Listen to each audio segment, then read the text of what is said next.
Di tengah hamparan Samudera Hindia yang luas, suasana di kapal induk USS Enterprise milik Angkatan Laut Amerika Serikat tampak sibuk.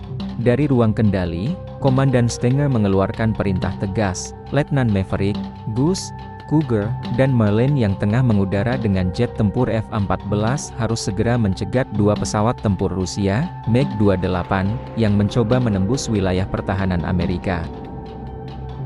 Goose, yang merupakan radar intercept officer sekaligus rekan Maverick, mendeteksi pergerakan musuh.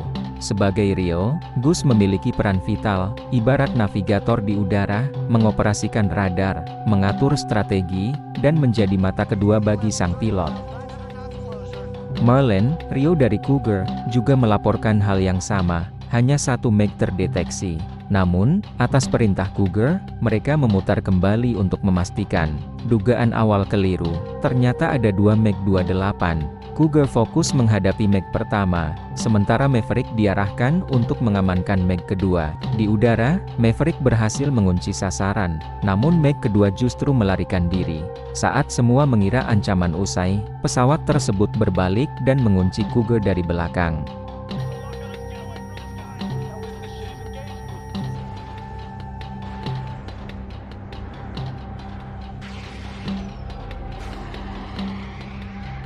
Panik, Cougar meminta izin untuk menembak, namun Stenger menegaskan perintah, jangan tembak sebelum mereka menembak lebih dulu. Menuruti aturan, Maverick memilih jalan lain.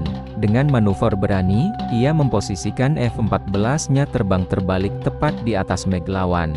Dari posisi itu, ia melirik ke kokpit lawan, memberi salam jari tengah, sementara Goose mengabadikan momen itu dengan kamera. Terkejut sekaligus terintimidasi, kedua MiG akhirnya memutuskan mundur dan kembali ke pangkalan mereka. Meski ancaman telah sirna, Cougar tampak terpukul. Ketegangan masih terlihat jelas di wajahnya. Saat bahan bakar menipis, Maverick mengajak Cougar kembali mendarat di kapal induk. Namun, Maverick melihat Cougar masih terbang pelan di udara, seakan enggan mendarat. Mengabaikan perintah Stenger yang memintanya segera mendarat, Maverick kembali terbang untuk menemani Cougar. Ia terbang sejajar, memberi semangat, dan membimbing rekannya menuju dek kapal induk. Dalam keheningan kokpit, Cougar menatap foto istrinya dan anaknya yang masih kecil. Dengan sisa keberanian, ia akhirnya mendarat dengan selamat.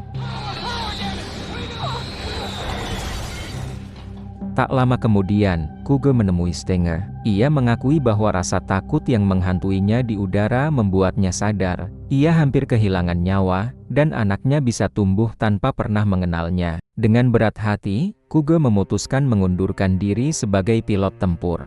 Setelah Cougar pergi, giliran Maverick dan Goose dipanggil. Stenger memuji keberanian Maverick, namun juga menegurnya keras karena tindakannya yang nekat dan berpotensi merusak pesawat tempur bernilai jutaan dolar. Dengan nada tegas, Maverick menjawab, ia hanya ingin mengabdi pada negaranya dengan menjadi pilot terbaik yang dimiliki Angkatan Laut Amerika Serikat. Sebenarnya, Komandan Stenger ingin memberi hukuman kepada Maverick atas tindakannya yang nekat.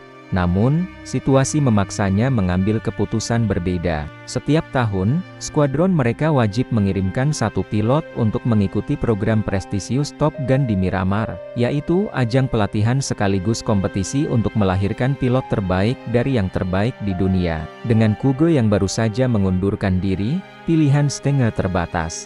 Suka atau tidak, ia harus mengirim Maverick dan Rio-nya Goose untuk mewakili skuadron. Beberapa hari kemudian, di Pangkalan Udara Angkatan Laut Miramar, California, Maverick, Goose, dan para pilot terbaik dari berbagai unit berkumpul di ruang kelas. Seorang instruktur menjelaskan bahwa Top Gun adalah tempat mengasah keterampilan tempur udara tingkat tinggi, sekaligus medan uji mental dan fisik. Instruktur lalu memperkenalkan peraih gelar Top Gun pertama yang kini menjadi komandan di sana, Komandan Viper. Dengan wibawa tenang, Viper menjelaskan bahwa setiap pilot akan menjalani sedikitnya 2 misi udara setiap hari, diselingi sesi evaluasi di kelas. Setiap pertempuran memiliki tingkat kesulitan yang berbeda, dan semua dilakukan dengan jet tempur F-14. Prestasi akan dicatat dengan ketat. Pilot terbaik dan Rio terbaik akan mengabadikan namanya di papan kehormatan. Sebuah prestis yang memungkinkan mereka memilih untuk menjadi instruktur Top Gun di masa depan. Malam sebelum pelatihan resmi dimulai, Gus mengajak Maverick berbaur di sebuah bar, memperkenalkannya kepada dua murid terbaik saat itu, Balil dan Rio-nya, Slider. Di tengah suasana ramai, Maverick melihat seorang wanita berambut pirang yang langsung menarik perhatiannya. Dengan dukungan Gus dan para pilot lain, Maverick mendekat dengan gaya khasnya, bahkan menyanyikan sebuah lagu di hadapan semua orang. Wanita itu tersenyum dan mempersilakannya duduk. Namanya Charlotte Blackwood. Maverick memperkenalkan diri sebagai pilot angkatan laut, namun Charlotte belum terkesan. Ia pamit dengan alasan harus melayani seorang paman nakal yang butuh perhatian. Maverick tak menyerah. Saat Charlotte menuju toilet, ia kembali mendekat, menawarkan diri menyelamatkan Charlotte dari paman tersebut. Namun Charlotte tetap menjaga jarak, meninggalkan Maverick sambil berkata ia harus bekerja keesokan paginya. Keesokan hari, saat sesi pelatihan pertama dimulai, sang instruktur memperkenalkan kepada seluruh peserta seorang astrofisikawan sekaligus instruktur sipil Top Gun dengan kode panggilan Charlie. Maverick dan Gus terkejut Charlie ternyata adalah Charlotte Blackwood. Di depan kelas, Charlie menjelaskan bahwa dalam latihan, peran pesawat tempur musuh MiG-28 akan digantikan oleh F-5 dan A-4 sebagai simulator. Ia memaparkan kelemahan simulator tersebut, termasuk fakta bahwa MiG-28 tidak mampu melakukan manuver G-force 4 kali. Namun Maverick membantah. Dengan nada yakin, ia mengatakan bahwa ia dan Gus pernah menyaksikan langsung MiG-28 melakukan manuver tersebut saat mereka terbang terbalik di atasnya. Charlie penasaran, menanyakan detail lokasi peristiwa itu. Maverick hanya tersenyum, mengatakan bahwa informasi tersebut bersifat rahasia. Dari situlah, untuk pertama kalinya, Charlotte mulai melirik Maverick. Maverick menatap Charlotte dan berkata, kisah tentang MiG-28 itu akan ia ceritakan lain waktu. Alih-alih, ia membuka sisi lain dirinya tentang ayahnya yang tewas pada tahun 1965, dalam sebuah insiden yang hingga kini tetap menjadi rahasia militer. Setelah itu, Maverick berpamitan. Keesokan harinya, Gus mengajak Maverick ke bandara untuk menjemput istri dan anaknya yang baru tiba. Terlihat jelas betapa Gus mencintai keluarganya, dan momen itu membuat Maverick tersenyum melihat kebahagiaan sahabatnya. Di kelas berikutnya, Komandan Viper dan Charlie bersama-sama memberikan materi tentang cara menghadapi MiG-28. Maverick, seperti biasa kembali membantah penjelasan Charlie. Namun kali ini, Charlie berhasil mematahkan argumen Maverick, bahkan menyebut manuver vertikal yang sering ia lakukan berisiko besar dan sebaiknya dihindari. Maverick langsung meninggalkan kelas begitu saja. Charlie merasa bersalah, mengejarnya. Saat berhasil menghentikannya, ia menjelaskan bahwa kritiknya di kelas memang benar secara teknis, meski ia tahu itu melukai harga diri Maverick. Ia menambahkan, di balik gaya terbangnya yang berbahaya, ia melihat kejeniusan Maverick adalah sesuatu yang tak bisa ia ungkapkan di depan kelas karena takut dianggap memiliki hubungan khusus dengannya. Kejujuran itu mencairkan suasana. Malam itu, hubungan mereka pun berubah menjadi lebih dekat. Persaingan di Top Gun semakin sengit. Wolfman mengabarkan bahwa Balil kembali meraih kemenangan. Papan peringkat kini menempatkan Balil di posisi teratas, dengan Maverick membuntuti di urutan kedua. Latihan terbang ke-19 dimulai. Maverick dan Gus kali ini berpasangan dengan Hollywood dan Wolfman untuk memburu dua pesawat A-4 yang diterbangkan oleh Viper dan Jester. Maverick meminta Hollywood memimpin, sementara ia menjadi wingman di belakang. Namun, saat Viper dan Jester memisahkan diri untuk mengecoh lawan, Maverick memutuskan meninggalkan Hollywood demi mengejar Viper sendiri.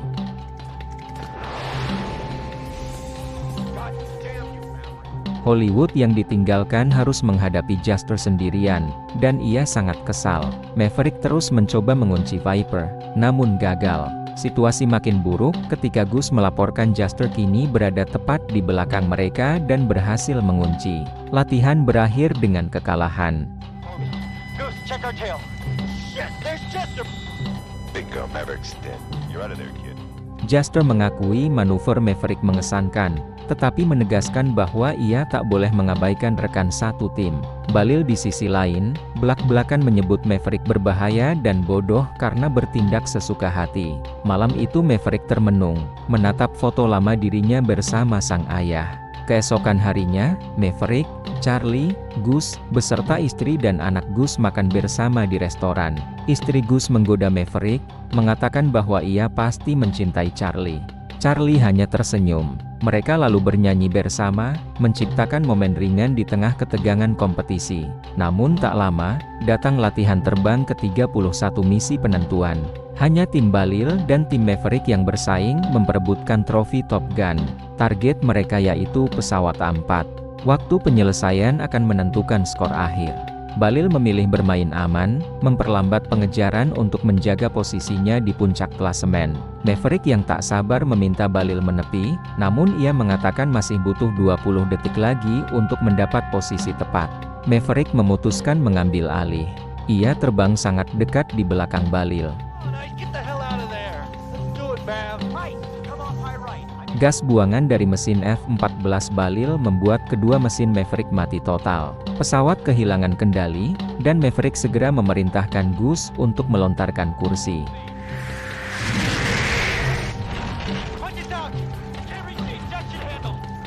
Tragedi pun terjadi. Kepala Gus membentur kanopi sebelum keluar, menewaskannya seketika. Maverick, terpukul dan panik, berusaha menolong, tapi sudah terlambat.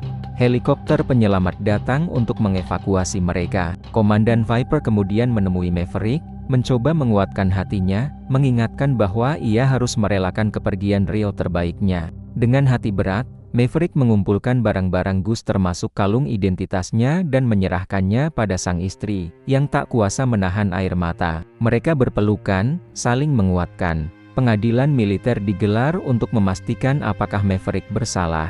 Berdasarkan investigasi, kematian Gus dinyatakan murni kecelakaan. Maverick dibebaskan dari tuduhan dan diizinkan terbang kembali.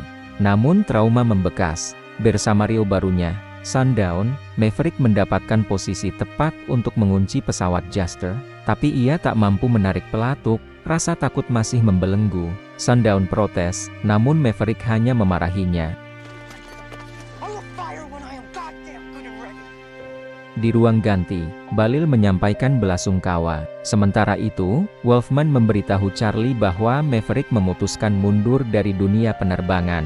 Charlie menemukannya duduk sendirian di restoran. Ia berusaha mengembalikan semangat Maverick, mengatakan bahwa ia bukan hanya tidak bersalah, tapi juga salah satu pilot terbaik yang dimiliki Angkatan Laut Amerika.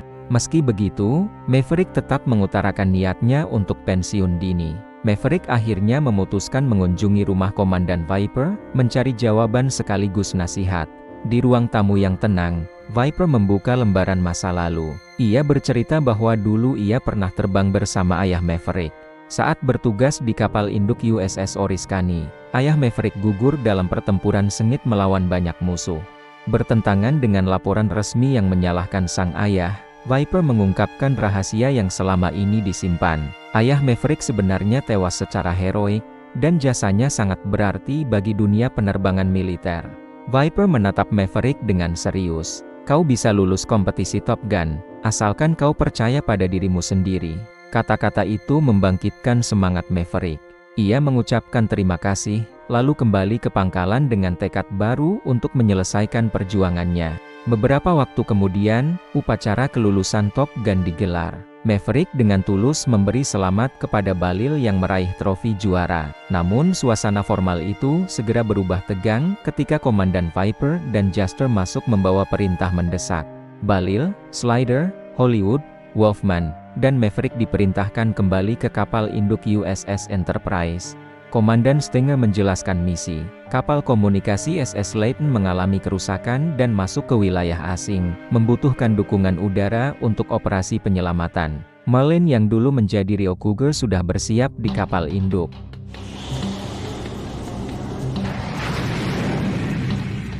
Begitu di udara, Slider mendeteksi 4 pesawat musuh, namun Wolfman melihat jumlahnya menjadi 5. Situasi cepat memburuk ketika pesawat Hollywood terkunci radar musuh dan ditembak jatuh. Hollywood dan Wolfman selamat berkat kursi lontar. Tapi kini Balil sendirian menghadapi 4 MiG-28. 3 MiGs dead ahead, coming down the left side.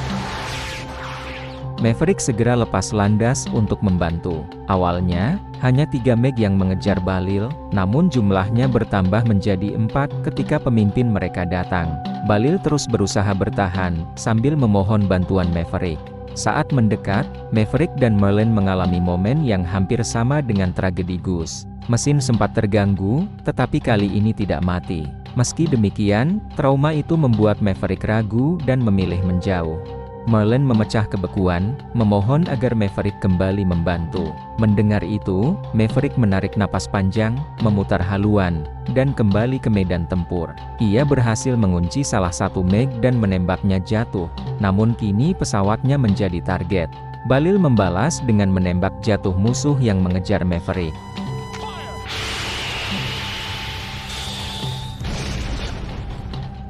Dua MiG lainnya mengepung Balil, membuat salah satu mesinnya rusak. Maverick bergerak memburu keduanya. Dengan instruksi tepat, ia memandu Balil berbelok kanan, lalu menghancurkan satu MiG. Pesawat terakhir mencoba menargetkan Maverick, tapi ia melakukan manuver mengerem mendadak lalu menarik pesawat ke atas, membalik posisi hingga kini ia berada di belakang lawan. Satu rudal ditembakkan, dan MiG itu hancur.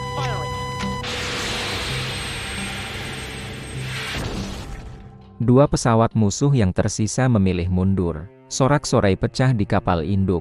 Maverick dan Balil kembali, disambut rekan-rekan mereka dengan pelukan dan tepukan penuh kebanggaan. Balil menatap Maverick dan berkata, "Terima kasih." Mereka berpelukan, rivalitas berubah menjadi rasa hormat. Beberapa saat kemudian, Maverick berdiri di dek kapal, memegang kalung identitas Goose. Dengan lirih, ia melemparkannya ke laut, membiarkan ombak membawanya pergi. Di ruang ganti, Stinger menanyakan rencana Maverick. Tanpa ragu, ia menjawab, "Aku akan menjadi instruktur Top Gun." Beberapa hari kemudian, di sebuah bar di Miramar, Maverick dan Charlie kembali bertemu. Tatapan mereka berbicara lebih banyak daripada kata-kata. Mereka pun kembali bersatu. Dan itulah akhir kisah Top Gun. Terima kasih telah mengikuti cerita ini. Jika kalian terhibur, tekan tombol subscribe dan bagikan video ini. Sampai jumpa di video berikutnya.